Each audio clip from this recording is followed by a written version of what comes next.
Press the bell icon on the YouTube app and never miss another update.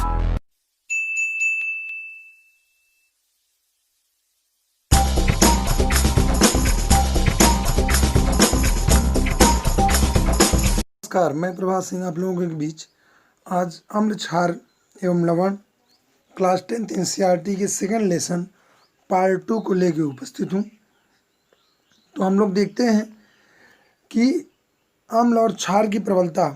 तो अम्ल और क्षार की प्रबलता के आधार पर इन्हें दो भागों में बांटा गया है, प्रबल अम्ल और दुर्बल अम्ल।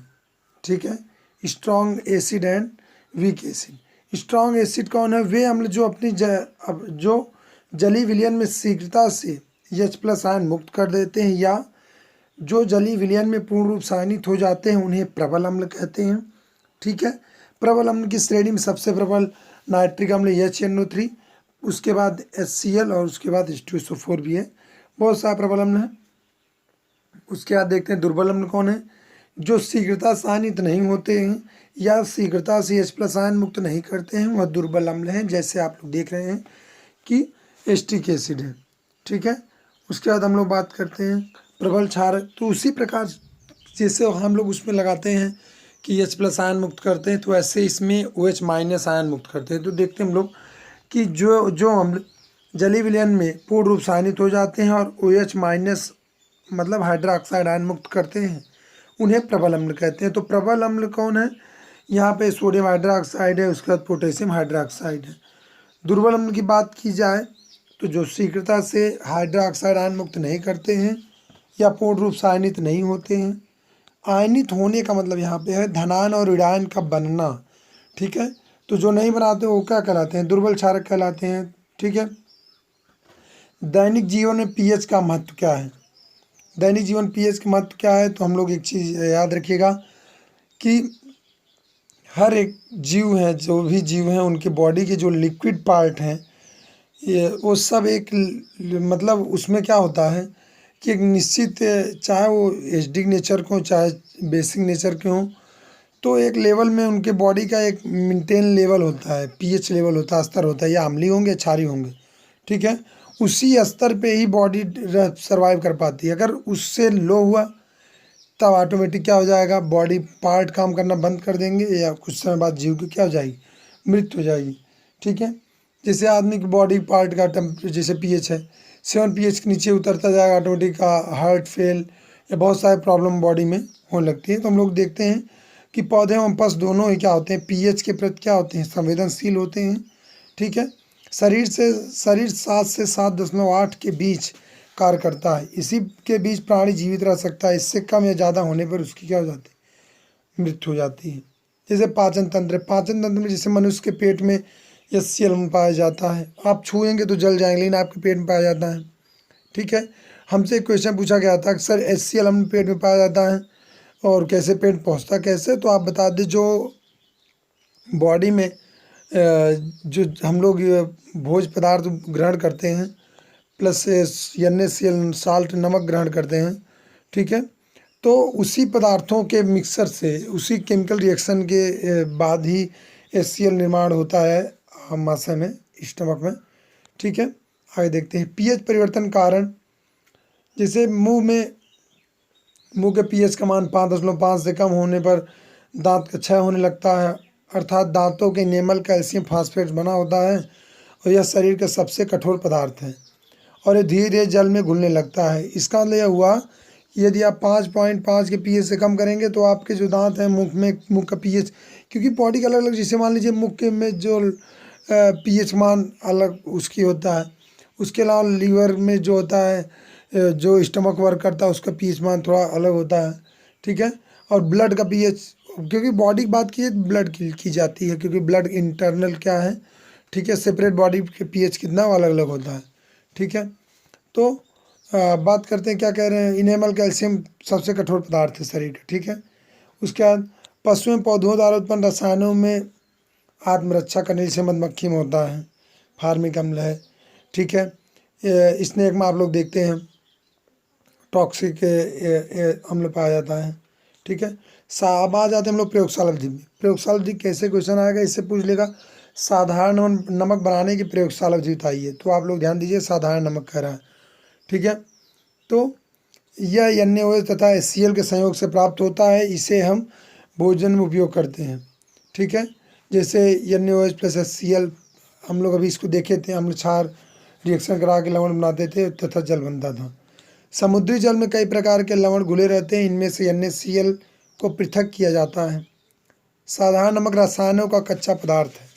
इस प्रकार प्राप्त साधारण नमक हमारे दैनिक जीवन में कई पदार्थों जैसे NaOH, baking soda, washing soda, व्यंजक चूर्ण आदि के लिए एक महत्वपूर्ण कच्चा पदार्थ है। अब यहाँ ध्यान दीजिएगा, जो कच्चा पदार्थ कह रहे हैं, कच्चा पदार्थ का अर्थ होता है कि इन सभी के रॉ मटेरियल, मतलब इन सभी को नमक के द्वारा बनाया जाता है। नमक बनाने में इनका, नमक के द्वारा इनके प्रोडक्शन में हेल्प ली जाती है, नमक के द्वारा ये बनाए जाते हैं, ठीक है।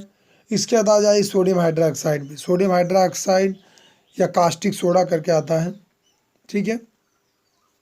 सोडियम क्लोराइड के जलीय विलयन में विद्युत प्रवाहित करने पर यह सोडियम हाइड्रोक्साइड में टूट जाता है। जलीय विलयन मतलब जल रहेगा, जल हो जाए उसमें आप क्या करें, NaCl ले लें।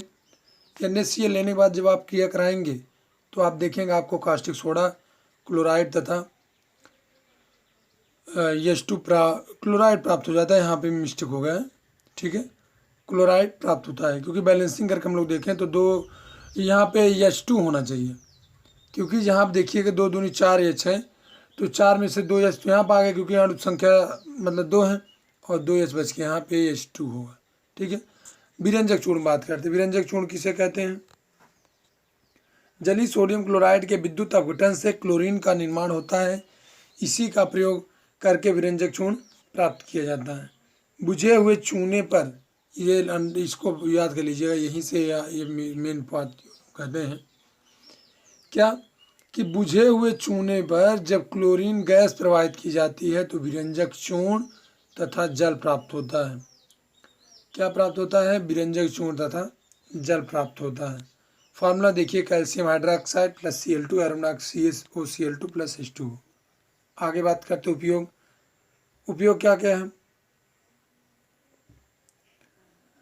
औद्योगिक, एक बात याद रखिएगा, अधिकतर उद्योग में लिख सकते हैं आप लोग, उद्योग में। उसके बाद लॉन्ड्री, लकड़ी के मज्जा आदि में पीने वाले जल को साफ करने में भी विरंजक चूर्ण का उपयोग होता है, ठीक है। प्रयोगशाला में आप कर्मक रूप में आप कह सकते हैं, ये तो कॉमन एक है। बेकिंग सोडा, इसे रसोई घर में स्वादिष्ट से खस्ता, पकौड़ी आदि बनाने में उपयोग किया जाता है। कभी कभी इसका उपयोग खाने को शीघ्रता से पकाने में भी होता है, ठीक है। इसको हम लोग क्या कहते हैं? इसका रासायनिक नाम सोडियम बाइकार्बोनेट या सोडियम हाइड्रोजन कार्बोनेट। यहाँ ध्यान दीजिएगा आप लोग, मैं बता देता हूँ कि जब किसी भी अणु में जब एक एच आ जाए बीच में, जब एक एच आ जाए तो हम लोग उसको बाई लगा देते हैं, ये सोडियम बाइकार्बोनेट, ठीक है। उसके बाद यहाँ पर अगर मान लो Ca होता, अगर सपोज दैट मानिए CaHCO3, तो हम लोग कह देते हैं सोडियम कैल्शियम बाइकार्बोनेट, ठीक है। तो इसको समझते हैं आगे चलते। तो क्या कह रहे हैं कि जब सोडियम क्लोराइड पर क्या करते हैं, सोडियम क्लोराइड पर जल और कार्बन डाइऑक्साइड और अमोनिया प्रवाहित करते हैं तो क्या प्राप्त होता है? सोडियम बाइकार्बोनेट प्राप्त होता है, ठीक है। तो हम लोग देखते हैं NaCl plus H2O plus CO2 plus NH3 एरोमोनिक बनाएंगे, यहाँ बन जाएगा NH4, अमोनियम क्लोराइड है, ठीक है। ये अमोनियम क्लोराइड है, यहाँ पे सोडियम नहीं रहेगा, अमोनियम क्लोराइड है और सोडियम बाइकार्बोनेट, ठीक है। बैलेंसिंग बात करें तो NaCl है, H2O चला जाएगा, क्योंकि ध्यान दीजिएगा हम लोग जिसकी प्रयोगशाला विधि पढ़ रहे हैं उसको तो बनाएंगे। तो सोडियम बाइकार्बोनेट लिख लीजिए, जो बचा हुआ है यहाँ देखिए NH3 है, एक H इसके पास आ जाए बन जाएगा NH4, और यहाँ जो Cl इसके पास आ जाए बन जाएगा NH4Cl। और रही बात बचा क्या, यहाँ पे जो बचा हुआ एक H बचा हुआ और एक और CO2 बन गया NaHCO3। आगे बात करते हैं हम लोग। सोडियम बाइकार्बोनेट को खाना पकाते समय गर्म करने पर निम्नलिखित प्रक्रियाएं होती हैं। सोडियम बाइकार्बोनेट, जो हम सोडियम कार्बोनेट जब गर्म करते हैं तो क्या होता है? अपने अवयवों में टूट जाता है, सोडियम कार्बोनेट बन जाएगा, CO2 और H2 बन जाएगा। उपयोग कहाँ कहाँ होता है? बेकिंग पाउडर बनाने में होता है, ठीक है। उसके अलावा इसका उपयोग होता है जल मिलाकर गर्म करने पर, इससे CO2 उत्पन्न होता है, इस कारण पायरुवेट केक फूल जाते हैं तथा स्पंजी हो जाते हैं जो बनाते हैं, ठीक है। इसके अलावा अग्निशामक के रूप में भी इसका प्रयोग होता है, ठीक है। उसके अलावा अग्निशामक के रूप में प्रयोग होता है पेट दर्द में, जैसे इनो हो गया, ये सब दवाइयों में हो गया, इसका प्रयोग किया जाता है। हम लोग बात करते हैं सोडियम कार्बोनेट डेकाहाइड्रेट, मतलब धोने का सोडा, Na2CO3 × 10H2। यह एक अन्य रसायन है जो NaCl से प्राप्त किया जाता है, ठीक है। इसे हम लोग सोडियम का NaCl से प्राप्त किया जाता है। बेकिंग सोडा को गर्म करने पर सोडियम कार्बोनेट प्राप्त होता है, जिसे जल के साथ जब क्रिया कराते हैं तो हमें धोने का सोडा प्राप्त होता है। हम Na2CO3 + H2O करा दें डायरेक्ट से Na2CO3 × H2। यहाँ ध्यान दीजिएगा कि जब इंटू का मतलब होता है कि यह दोनों यौगिक एक साथ तो हैं परंतु रासायनिक अपक्रिया के द्वारा जुड़े नहीं हैं। जैसे आप किसी भी एक गिलास में पानी ले लीजिए, पानी लेने में उसमें क्या करिए, मिट्टी तेल डाल दीजिए या पेट्रोल डाल दीजिए, देखेंगे आप लोग वो तो रहेगा जरूर लेकिन इसमें मिलेगा नहीं, तो वहाँ पे ऐसी स्थिति में इंटू का प्रयोग करते हैं। उपयोग कहाँ कहाँ होता है, कांच, साबुन, कागज़ बनाने में, घरों के साफ सफाई में, जल की स्थायी कठोरता दूर करने में। यह एक नई चीज़ जुड़ी हुई थी, सिलेबस में आई है, प्लास्टर ऑफ पेरिस, अगले सत्र से आई हुई है। प्लास्टर ऑफ पेरिस किसे कहते हैं, इसका नाम आप लोग याद रखिएगा, कैल्शियम सल्फेट है, कैल्शियम सल्फेट हेमी हाइड्रेट, ठीक है, CaSO4 × ½ H2O। Plaster of Paris बनाने की बहुत आसान है। जब जिप्सम को 120 डिग्री सेल्सियस पे गर्म किया जाता है तो हमें प्लास्टर ऑफ पेरिस प्राप्त होता है। तो जिप्सम का फार्मूला, उसके फार्मूले में थोड़ा सा अंतर, यहाँ पर जो आप 2H2 देख रहे हैं, इसको आप लोग फिर बता दूँ, जिप्सम ये ऊसर सुधार, मिट्टी के सुधार, गुणवत्ता सुधार के लिए पाउडर आता था, तो उसी के है। प्लास्टर ऑफ पेरिस को जब 120 डिग्री सेल्सियस पर गर्म करते हैं तो कैल्शियम सल्फेट मतलब जिप्सम को जब 120 डिग्री सेल्सियस पे गर्म करते हैं तो प्लास्टर ऑफ पेरिस तथा जल वाष्प प्राप्त होता है। जो नमी होती है उड़ जाती है, बस जिप्सम बन गया। भौतिक गुण, यह सफ़ेद रंग का चूर्ण होता है जो जल में अविलेय होता है, ठीक है। रासायनिक गुण बात करते हैं तो पहले ऊष्मा के प्रभाव से करते हैं। जब इसे हम गर्म करेंगे तो जलवाष्प बाहर चला जाता है, हमें CaSO4 प्राप्त हो जाता है। देखिए गर्म करेंगे तो जो इंटू करके जो यहाँ पे है जल की मात्रा ये उड़ जाएगी, वाष्प बन जाएगा, कैल्शियम सल्फेट प्राप्त हो जाएगा। उसके बाद जल से क्रिया, ये जल से क्रिया करके जिप्सम का निर्माण करते हैं। इसका मतलब है कि फिर जल से क्रिया कराओगे फिर नमी सोख लेंगे, इसका मतलब जिप्सम बन गए, ठीक है।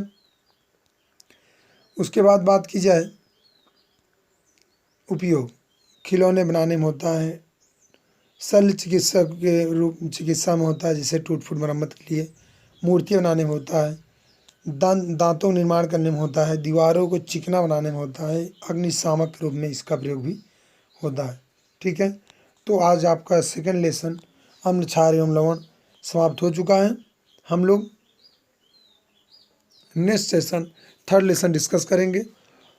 आशा करता हूँ कि आप लोगों को वीडियो मतलब जो बातें मैंने बताया आपको समझ में आया होगा, ठीक है। अगर आपको समझ में आया वीडियो को लाइक करें, शेयर करें, जिससे ज़्यादा से ज़्यादा लोगों तक जानकारी पहुँचे, ठीक है। और अगर आप कोई क्वेश्चन हो, आपको जो न समझ में आया तो आप कमेंट बॉक्स में कमेंट करके पूछ सकते हैं। आज के लिए बस इतना ही, धन्यवाद।